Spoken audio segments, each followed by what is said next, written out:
Hi, everyone. Look, I'm just going to give it another minute or so to see if anyone else is attending. I can see a ton of you there already, which is great. So if we just bear with us for another minute or so, or a couple minutes, and then we'll get started.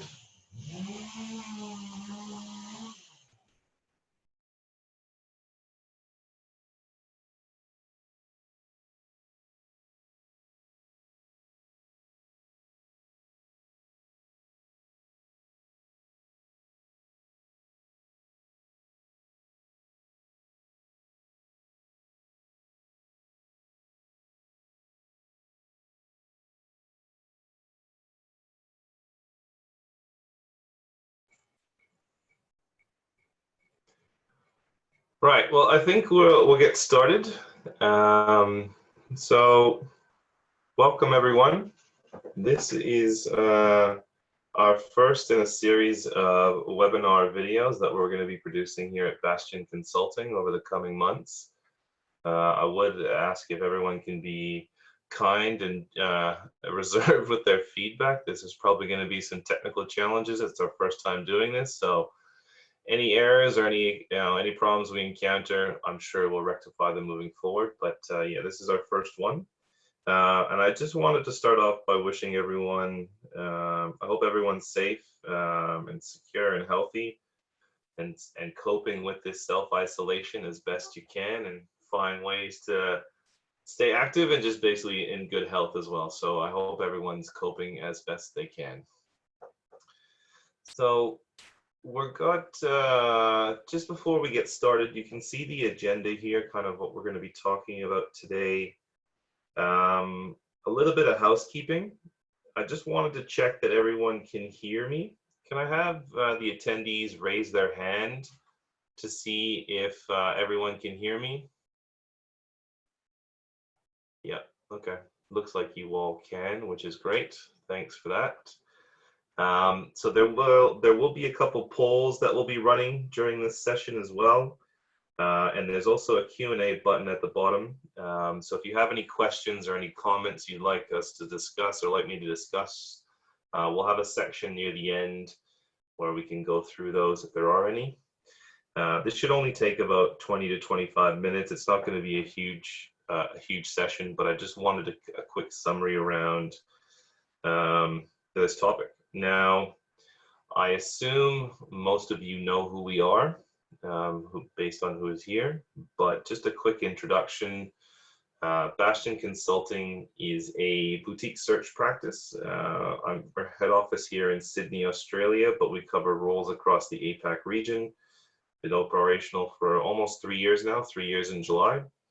There's 4 of us. There's my wife, Karishma, there's Suzanne and Abuka, and myself, obviously, and we focus around supply chain. Now, supply chain can mean a lot of different things to a lot of different people,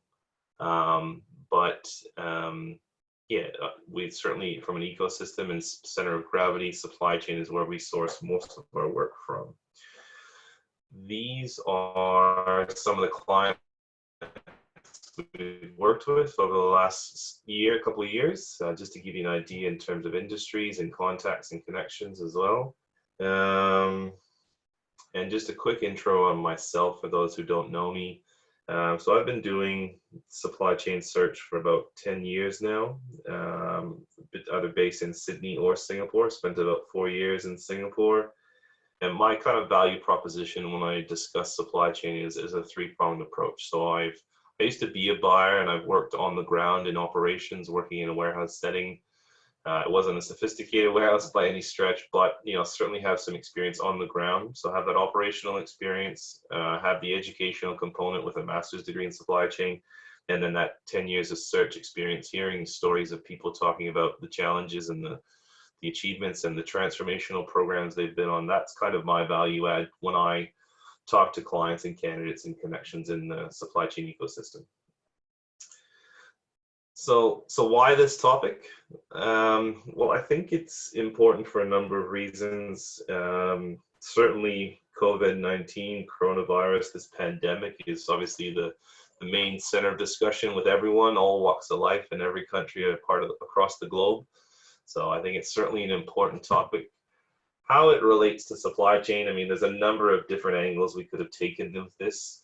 I think one that's pretty prevalent and discussed quite significantly in the mainstream media is, panic buying and contingency planning for your inventory, specifically around retail, grocery, online fulfillment and e-commerce.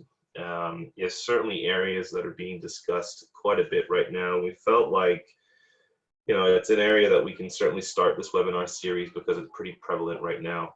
Now, again, we're going to be coming from a position of discussing what we're hearing and what we're seeing in the marketplace. We don't have the magic pill or the solution to fix everyone's problems today. That's not what today is about. Today is really around us as a search practice, kind of communicating to the market what we're seeing, what we're hearing, what people are telling us, and then just driving conclusions from those answers as well. So just a couple facts, what we're seeing. So certainly China is a huge supply base for a lot of industries and a lot of organizations for finished products and raw materials. And so there are constraints coming from that heavy reliance on one particular supply base. Certainly grocery retail is booming, and I feel will continue to be shifted and accelerated from bricks and mortar to online ordering and e-commerce. You're starting to see now globally key food prices surging, specifically in rice and wheat. That's going to have challenges for more developing markets compared to developed Western markets, because they're a bit more susceptible to those fluctuations and variances in pricing. But you're starting to see that now, the price of products coming up. And even things like ship crews stuck in lockdown, so creating constraints globally in supply chains. Some ports are open, some ports aren't, so there's a variation as to who's open from an ocean freight perspective. But even the crews to man the ships are creating some constraints, because obviously with self-isolating, you're supposed to have some distances between yourselves, and that's creating some problems.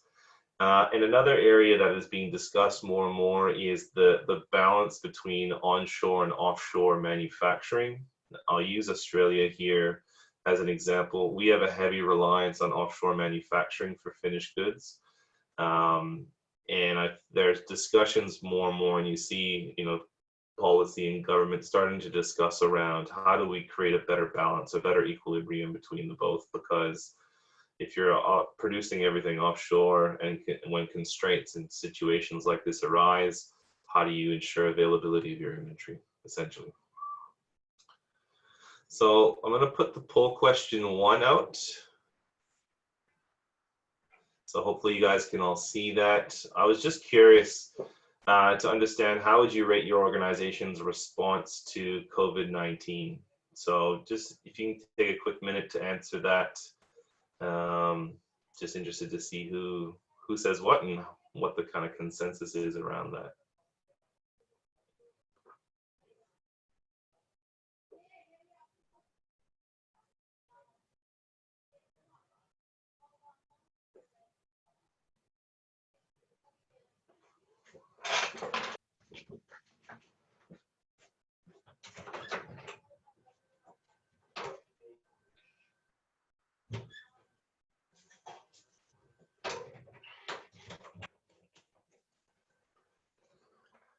Sorry, I had to go tell a contractor to leave the office. All right, so we've got I guess overall people would say good has been the rate of response for this situation. So, okay, interesting. Current trends we're seeing, we're going to go through a couple markets that we operate a lot in. So first of all, Australia. A lot of panic buying over the last couple of weeks for items like pasta, rice, toilet paper. Huge surge in demand for retail supermarkets right now. Retailers like Woolies and Coles and Aldi are adjusting trading hours for emergency response professionals and the elderly to deal with some of this panic buying. Coles and Woolies are going through huge waves of hiring right now, for call centers and warehouses and operations. And another thing that's coming up is that we talked about it before, the offshore production for specific products. here in Australia, consumable medical supplies like gloves and gowns and aprons they're not really produced here or in very small batches and quantities. So, the government's called in the military to help with these local businesses produce at a faster rate and increase production capacity as well. In Singapore is certainly a much different market compared to Australia, smaller population, smaller land mass. They are able to mobilize a lot quicker, and I think have done a really good job around controlling the spread of COVID-19, but they have some challenges as well because of the constraints from a local production perspective. Red Mart, which is Lazada's grocery arm, has seen a significant increase in demand due to panic buying for their products. NTUC has seen a huge increase in online ordering as well, and even express delivery businesses like Ninja Van has seen a huge spike in parcel volume delivery for products like pharmacy and healthcare products as well. So yeah, lots of need for the online solution. China initial epicenter for the outbreak. China does have a mix of locally produced and imported products. Even using the ANZ analogy again, dairy and milk products here locally produced in ANZ are seen as a premium product there, and those have slowed down significantly, as well as vegetables and meat products as well. You'd also see premium prices being paid by shippers for air freight, and even local grocery retailers again seeing surge in online ordering for products like fresh vegetables and condiments and poultry and meat. Japan. So Japan is going through some similar scenarios right now: lack of supply, pricing increases, a lot of online ordering. I had a few people in Japan actually talk about there are online marketplaces that are seeing a huge increase in groups or affiliates or organizations trying to take advantage of low supply for particular products, and with seeing huge increases in prices as well, which is obviously not a great outcome. And again, the courier service and demand is really spiking there as well. The US. So US current global epicenter is specifically New York. I'm sure everyone's seen the news there. A lot of panic buying across the country. National retailers seeing huge increase in their market share right now, which is great for business at the moment, but obviously from a long-term perspective, is that sustainable? A lot of contingency planning needed around labor. So large retailers like Walmart and Amazon are having to add huge amounts of labor come in to support the increase in surge in demand as well, and that's creating some challenges and some constraints around order fulfillment too. So interesting what's happening in the US, and obviously we hope they can kind of come through this. So next I wanted to talk about just what a few people in our ecosystem are saying and telling me as well. So I'll just go through a couple quotes here that I thought were worth sharing. So first of all, Matt Toll, Matt is the founder and CEO for Consolidated Food. Consolidated Food, for those who don't know, they are a ag business that does a lot of protein trading, so beef and poultry trading, specifically servicing QSRs, quick service restaurants, so places like McDonald's as an example. So there's definitely a drop in that demand without the foot traffic for the retail QSRs, but they're seeing an increase in jump in sales for supermarkets, which is offsetting some of that. But the rebalancing of the demand is creating some constraints and some challenges within their supply chain. Paul Finucci from CCA, for the alcohol business, they're seeing some huge spikes in demand, specifically kind of comparable to Christmas levels, which is peak period. One of the interesting challenges is going to be for beer specifically, with the hospitality industries closing here in Australia. You're going to see a lot of products sitting in the market that is not going to be used, that's going to go off or become stale, because beer does have a shelf life. And so some of the challenges around extracting that finished product and what to do with it, etc., is going to happen. Now, Don Harding, he's a partner at Oliver White. For those who don't know Ollie White, they do a lot, they're a management consulting group that does a lot of work around sales and operational planning and integrated business planning. Similar, he's seeing and hearing similar traits in Singapore and Southeast Asia around panic buying and some of the constraints and surge in demand. One thing he has noticed though was people are ordering product online a lot more, and it shows that the product is actually available. But when it comes time to deliver and fulfill that order, they're encountering major stockouts or issues with stock availability as well. So the connectivity of technology to service the customer right now is a bit of a challenge. People are online ordering, but product actually isn't there, even though they're telling them it is. Paul Bell, a good contact of mine. He is the Chief Experience Officer at Yoji. For those who don't know, Yoji is a software technology company that is a logistics blockchain control tower solution. A lot of work around last mile delivery. They've seen a huge increase in demand for their particular product and service as well. Naturally, with people shifting more and more to online ordering in an environment like this. Technology to be able to track and trace and have that visibility around when orders are delivered is really important. We've got Teehun Chara, he's the Greater China CEO, for Fonterra. I'm assuming everyone here knows who Fonterra is, but for those who don't, Fonterra is one of the world's largest dairy manufacturers. They've seen a pretty challenging February and even early March for their customer food service QSR industry market, but that's starting to come back. They've also seen some of their customers like Starbucks who are starting to reopen and seeing the traffic come back, which is a good sign. So hopefully that continues for them, but they've kind of gone through the pains already, they feel. Another contact of mine who wished to remain anonymous, but I thought it was a good quote to share. He is the VP for innovation for a food manufacturing company based in Singapore, but it's a global business. They're having some spikes in demand, which is obviously good from a revenue perspective, but they're having issues with their customer base because their customers are retailers and distributors.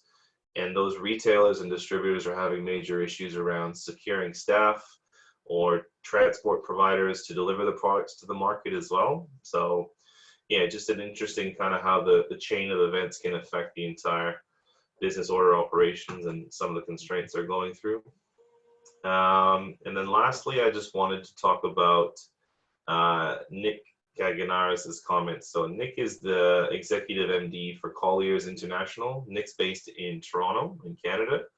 He does their supply chain solutioning for obviously commercial and industrial property.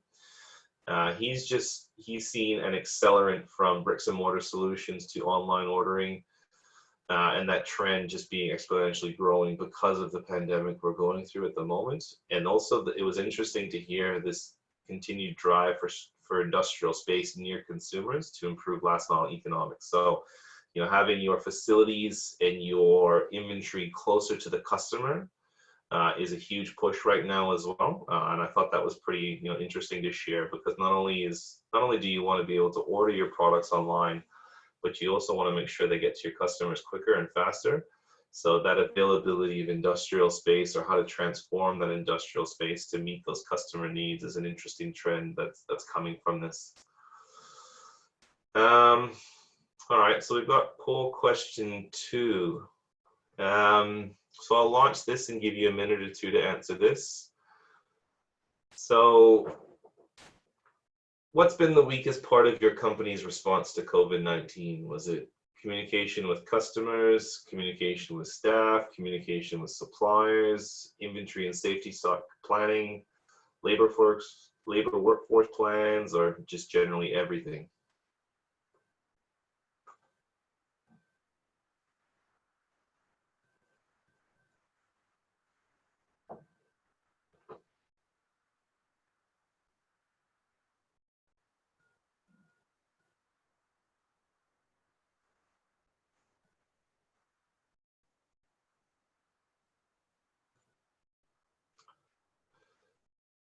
Just got a couple more we need to answer, and then we'll close that poll off.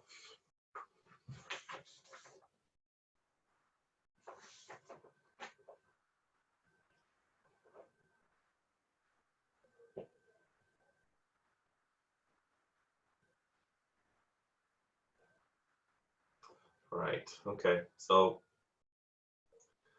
we'll end that poll now.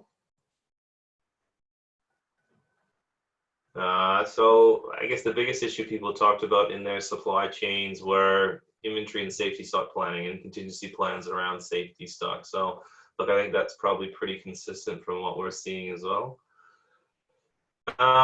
Now, this isn't so much around contingency planning, but how to respond and how to be resilient in an environment like this. I've seen a few pieces of content produced and spoken to a few thought leaders in the space over the last couple of days, and I kind of summarized it here for you guys. So digitizing records will make your supply chain more resilient to future shocks. I think that's certainly, that's been talked about for a long time now. That's nothing new.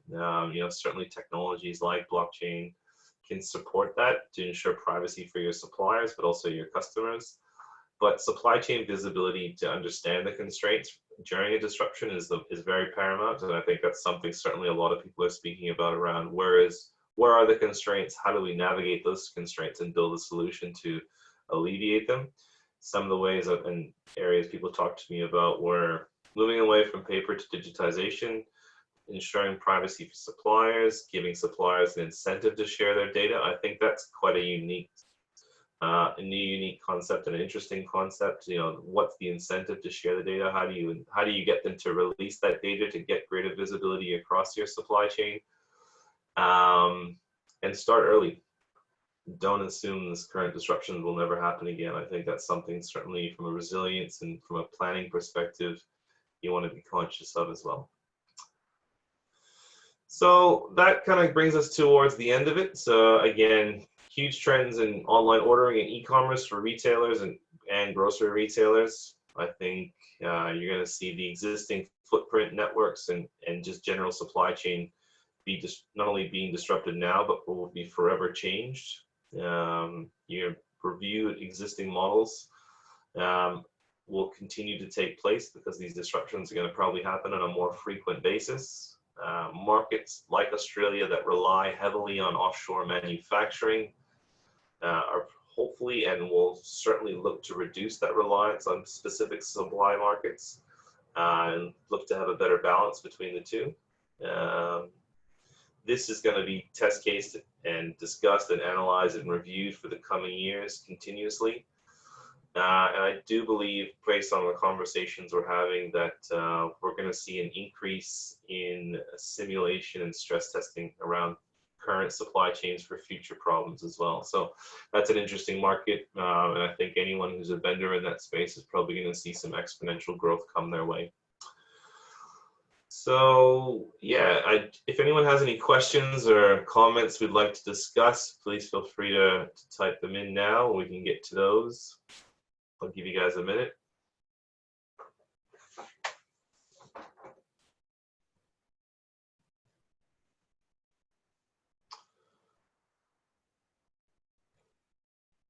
No questions? Okay, that's fine. Actually, here we go. Question here from Prem Chan. How do you see the experience of COVID-19 playing out in terms of future planning? Well, I think more of a decentralized model. If you look at a global planning perspective, I think there needs to be greater fragmentation for markets, simply to adapt to their current, current network and availability of supply. I think having one global strategy for every market, I think, is probably going to be shifted. That's the sense I'm getting.